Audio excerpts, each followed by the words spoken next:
Alright, here's a quickie review. This is kind of my workbench here. I've taken basically the preamp and amplifier apart. Amplifier was working good, but it was a dust bomb inside, and so I cleaned it all out. You can see I've got some contact cleaner and alcohol in the back there. Cleaned it out so it's now spick and span inside. And the preamplifier had problems. The right channel, if you watch my previous YouTube video, when I first got this thing, which was yesterday, right channel was non-existent, very, very faint, even at very loud levels. Opened it up and saw a bit of, not corrosion, but a bunch of dirt and gunk and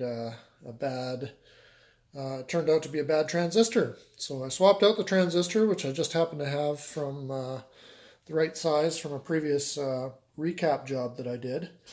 I reflowed a lot of connections inside just to make sure all the solder was fresh, and I took out a bunch of transistors, measured them, put them back in, and cleaned a lot of the connections, including the volume dial, which was a little scratchy, and basically I've got it working fantastic. So, and then a tuner, I haven't really done much to it other than clean it up, and let's give her a whirl. So here I've got a high-res audio source, which is a Sony FLAC player.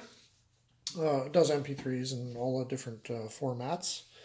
The other thing is, I think I mentioned the Philips PA1200B amplifier had a light burnt out, so I took the old light out, resoldered one back in, and now the VU dials, which are very impressive on this amplifier, are now backlit.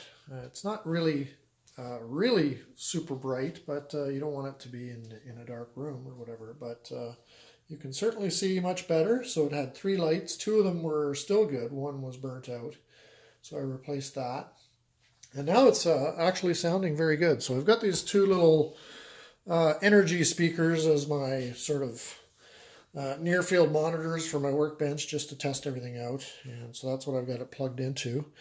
I got, I think it's Jeff Wayne Autumn Dub Mix playing here.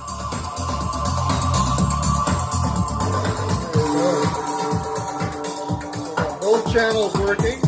Channel 1, right channel, channel 2, left channel. And it really, really, really rocks, even with these little speakers.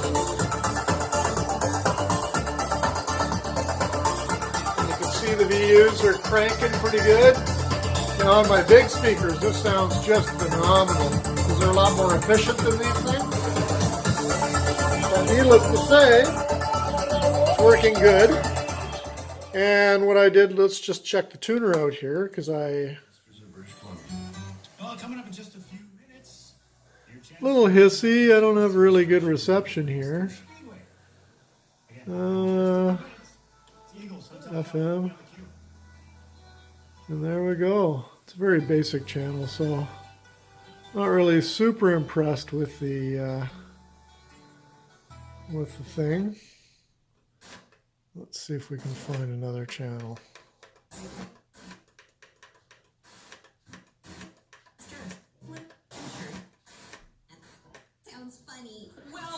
There we go, 107 points. I don't get the cue out here very well, but this actually sounds really good on the tuner now. From 11 a.m. to 5 p.m. It's going to be a hoot. For more information, visit kaleidoscopetheater.bc. And no switching noise when you're flipping back and forth. We've got 2 tape monitor loops, 2 phono inputs, moving magnet. We've got right channel, left channel, no scratchy pots. Right, heavy treble, everything working good. Bass, although these speakers aren't really super bass. Loudness control is on. Subsonic for turntables, you don't really notice it on this, but then the mute function works everything, no scratchiness on any of the connections. really, really good.